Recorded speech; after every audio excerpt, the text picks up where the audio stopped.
হাসপাতালগুলোতে ফোন করে করে বলেছেন যে অভ্যুত্থানের পক্ষের কারোর মৃত্যু যেন তালিকাভুক্ত করা না হয়। আওয়ামী আমলের 24-এর আমির আমির নির্বাচনের পরে যিনি স্বাস্থ্যমন্ত্রী হয়েছিলেন তিনি প্রফেশনালি অনেক বড় চিকিৎসক, কিন্তু আওয়ামী আমির আমির নির্বাচনের ডাক্তার হয়ে তিনি গণ অভ্যুত্থানের বিপক্ষে অ্যাক্টিভলি কাজ করেছেন। আজকের এই 11 দলীয় সমাবেশ থেকে আমরা সরকারের কাছে আহ্বান জানাচ্ছি যে আপনারা বাংলাদেশের ইতিহাসের সবচেয়ে গত 850 বছরের ইতিহাসের সবচেয়ে গুরুত্বপূর্ণ রাজনৈতিক ঘটনা যে কালেকটিভ মেমোরি, এই মেমোরি সংরক্ষণ করবার জন্য আপনারা একটা কমিটি করবেন, যেটা ক্রস পার্টি পার্লামেন্টের সকল দলের সদস্যরা মিলে মানবাধিকার কর্মী থেকে শুরু করে সাংবাদিক, আইনজীবী যারা সবাই এই কমিটির সদস্য হিসাবে থাকবেন। তাদের কাজ হচ্ছে আমাদের এই পুরো শহীদদের তালিকাটা আইডেন্টিফাই করা, এবং এই আইডেন্টিফাই করবার ক্ষেত্রে অনেকগুলো জায়গায় যে ঘাটতি আমরা গত বছরগুলোতে দেখেছি সেটা হচ্ছে, আপনাদের মনে থাকবার কথা, আওয়ামী আমলের 24-এর আমির আমির নির্বাচনের পরে যিনি স্বাস্থ্যমন্ত্রী হয়েছিলেন তিনি প্রফেশনালি অনেক বড় চিকিৎসক, কিন্তু আওয়ামী আমির আমির নির্বাচনের ডাক্তার হয়ে তিনি গণ অভ্যুত্থানের বিপক্ষে অ্যাক্টিভলি কাজ করেছেন। হাসপাতালগুলোতে ফোন করে করে বলেছেন যে অভ্যুত্থানের পক্ষের কারোর মৃত্যু যেন তালিকাভুক্ত করা না হয়, চিকিৎসা যেন না দেয়া হয়, এবং তখনকার তালিকাগুলোতে কোনো ডকুমেন্টেশন না থাকার কারণে যেটা হয়েছে, অনেক শহীদ এবং আহত ভাই বোনেরা তাদের কাছে কোনো লিগাল ডকুমেন্ট নাই যে 24-এ তারা আহত হয়েছিল। কিন্তু একই সময়ে ছাত্রলীগের হেলমেট পরা গুন্ডা বাহিনীদেরকে আমরা দেখেছি, তারা ইতিমধ্যে অনেকেই শহীদদের তালিকায় নাম ঢুকিয়ে ফেলেছেন। আমার এলাকাতেও আমি এক সাবেক ছাত্রলীগ নেতার নাম ইতিমধ্যে খুঁজে পেয়েছি, যার কবর জিয়ারত আমি করে ফেলেছি।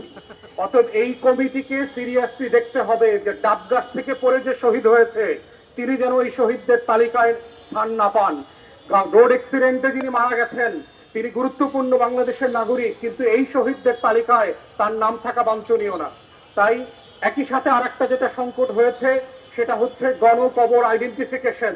আমরা দেখেছি যে 128-29 জন শহীদকে এই রয়ের বাজারে এনে রাতের বেলা যেভাবে গণকবরে কবরস্থ করা হয়েছে, মাতুয়াইলে, জুরাইনে, নারায়ণগঞ্জে, মুন্সিগঞ্জ সহ দেশের বিভিন্ন জেলাতে এই গণকবরের আইডেন্টিফিকেশন, ডিএনএ স্যাম্পলিং এখনো সমাধান করা হয় নাই। তৃতীয়ত হচ্ছে, যারা আহত, পঙ্গু হয়েছেন, প্রতিবন্ধী হয়েছেন, অন্ধ হয়েছেন, তাদের পুনর্বাসনের যে কার্যক্রম সেটা থেমে আছে। আপনারা বাজেট বরাদ্দ করেছেন, কিন্তু মুক্তিযুদ্ধ মন্ত্রণালয়ের এই আওয়ামী আমলা দিয়ে এই জুলাই গণ অভ্যুত্থানের শহীদ এবং আহত পরিবারকে পুনর্বাসন করা যাবে না, বরং পেশাদারিত্বের সাথে জুলাই শহীদ স্মৃতি ফাউন্ডেশন যারা এই কাজটা করেছে গত 2 বছর ধরে, টাকাটা তাদেরকে দিতে হবে। কিন্তু দুঃখজনক হচ্ছে সরকার ক্ষমতায় আসার পরে এদের বেতনের টাকাটা পর্যন্ত দেয়া বন্ধ করে দিয়েছে। গত 5 মাস থেকে জুলাই শহীদ স্মৃতি ফাউন্ডেশনের কর্মকর্তারা, স্বেচ্ছাসেবীরা যারা নামমাত্র মূল্যে সেখানে কাজ করেন তাদেরকে বেতন দেওয়া যাচ্ছে না। বাংলাদেশ ব্যাংকের গভর্নর এসে ভাতার টাকা পর্যন্ত সাসপেন্ড করে দিয়েছেন। এই ধরনের দুষ্টামি বন্ধ করা দরকার। থার্ড হচ্ছে, জুলাই জাদুঘর উদ্বোধন করবার দিনটাকে আপনি 5 তারিখে কেন নিচ্ছেন? কেন এটা আগিয়ে নিয়ে এসে সারা মাস ধরে বাংলাদেশের ছাত্র জনতা, তরুণ, শিক্ষক, শিক্ষার্থী যারা আছেন তাদেরকে এই জুলাইয়ের জাদুঘরের সাথে এঙ্গেজ করা হচ্ছে না? আপনারা কি এটাকে শোকে পালন করবার জায়গা হিসেবে নিচ্ছেন, না গণ অভ্যুত্থানের উদযাপন আকারে নিচ্ছেন? এই জায়গাগুলোতে কিন্তু আমরা দেখতে পাচ্ছি বর্তমান সরকার একটা দায়সারা অনুষ্ঠান আয়োজন করছে।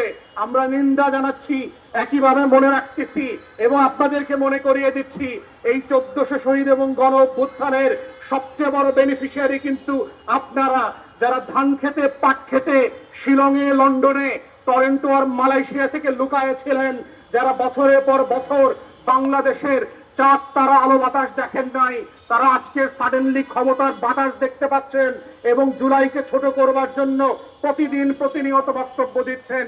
এই ধরনের বাজে কাজ এবং হীনমন্যতা থেকে বের হয়ে না আসলে মনে রাখবেন, এই হীনমন্যতা আপনাদেরকে একের পর এক ভুল সিদ্ধান্ত নিতে বাধ্য করবে এবং তরুণদেরকে আবার খেপিয়ে তোলবার জায়গা করবেন। তার একটা টুকরা গত কয়েকদিনে আপনারা দেখেছেন, শিক্ষা ব্যবস্থা নিয়ে যেই ছিনিমিনি করবার চেষ্টা করে তরুণরা একটা অংশ আবার রাস্তায় নেমে এসেছে। তাই জুলাইয়ের বারুদ কিন্তু এখনো বাতাসে স্কুলে কলেজে তরুণদের হৃদয়ে গেঁথে আছে, সেটাকে ঝামেলা করবার চেষ্টা করবেন না, বরং এটাকে মাথায় নিয়ে শ্রদ্ধা করে সম্মানজনক পুনর্বাসন করে জুলাইকে নিয়ে আগামী বাংলাদেশ বিনির্মাণের লড়াইতে এগিয়ে যাবেন।